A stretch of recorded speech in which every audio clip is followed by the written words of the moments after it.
সত্যি কথা বলতে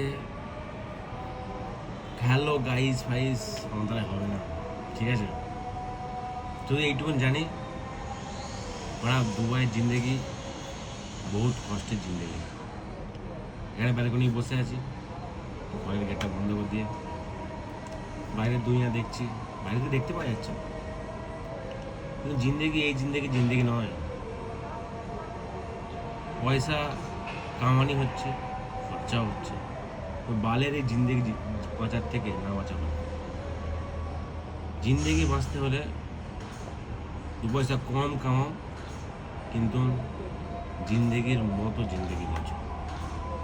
খুব কষ্ট না, বহুত কষ্ট, এত কষ্ট।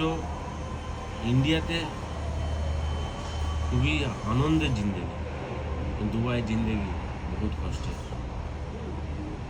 এই জিন্দেগিতে যদি এইভাবেই চলতে থাকে, মানুষ মেশিনের মতো হয়ে গেছে। মানে পয়সা কামাচ্ছে, স্যালারি পাচ্ছে, স্যালারি ফিক্স স্যালারি, ইএমআই দিচ্ছে, এই স্কুল ফিস দিচ্ছে, এই সংসারে পয়সা দিচ্ছে, এই সব কিছু দিচ্ছে। দেওয়ার পরে লাস্টে আবার সেই পরের মাসে একই জিনিস রিপিট হচ্ছে। কী করে চলবে এরকম জিন্দেগি জানি না, তবে আশা করছি অল্প টাকায় জিন্দেগি বাঁচার মতো বাঁচতে পারবে। বেশি টাকা তো খুব বেশি আনন্দ সুখ বলে কিছু জিনিস নেই। এই আমি এখানে বসে আছি, এমন জায়গায় বসে আছি যেখান থেকে বাইরে একটু দেখতে পাওয়া যাচ্ছে, আমি দেখাচ্ছি, এখান থেকে বাইরে একটু দেখতে পাওয়া যাচ্ছে, ঠিক আছে? কিন্তু জিন্দেগি প্রচুর কষ্ট। সকালবেলা ঘুম থেকে উঠলাম, রান্না করতে হবে, রান্না করলাম। এই তো ভুলেই গেছি জামা প্যান্ট কাচতে হবে, এখনো পর্যন্ত ডুবান হয়ে পড়ে আছে। কী করবো সেইটাই বুঝে উঠতে পারছি না।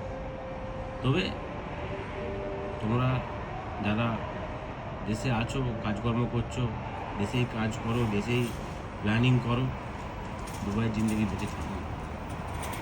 দুবাই শুনতে ভালো লাগে, কিন্তু আসলে বুঝতে পারা যায় কতখানি কষ্ট। চেষ্টা করবে দেশেই কাজ করার, কারণ দুবাইয়ের বুকে আসা, এসে কাজ করে থাকা, এই 12 ঘন্টা ডিউটি, এই কোম্পানির কথা, এই একই জিনিস হয়েই যাচ্ছে এভরিদিন, প্রত্যেক দিন। বলে বোঝাতে পারবো না। তো সেই হিসাবে আমি বলছি, তোমরা সবাই যদি আমার ভিডিও দেখো,